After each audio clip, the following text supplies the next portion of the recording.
Hi friends, ఈజీగా టేస్టీగా గోధుమ రవ్వ ఉప్మా ఎలా తయారు చేసుకోవాలో చూద్దాం. ముందుగా స్టవ్ పైన కడాయి పెట్టుకొని ఆయిల్ వేసుకోవాలి. అందులో ఆవాలు, ఉద్దిపప్పు, పచ్చిమిర్చి ముక్కలు, క్యారెట్ ముక్కలు, ఉల్లిపాయ ముక్కలు, జీడిపప్పు ముక్కలు వేసి బాగా వేయించుకోవాలి. ఇప్పుడు రవ్వ ఎంత కొలత తీసుకుంటామో అంతకి మూడింతలు వాటర్ కలుపుకోవాలండి. రుచికి సరిపడా సాల్ట్ వేసుకోవాలి. బాగా మరిగించుకోవాలి వాటర్ని. ఇప్పుడు రవ్వ వేసుకొని బాగా కలుపుకోవాలి.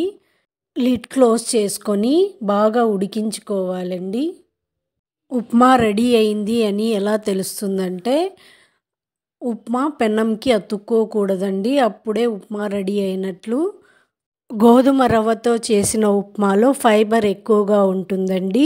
మీకు ఈ వీడియో నచ్చినట్లయితే లైక్ చేయండి, షేర్ చేయండి, subscribe to my channel. Please support my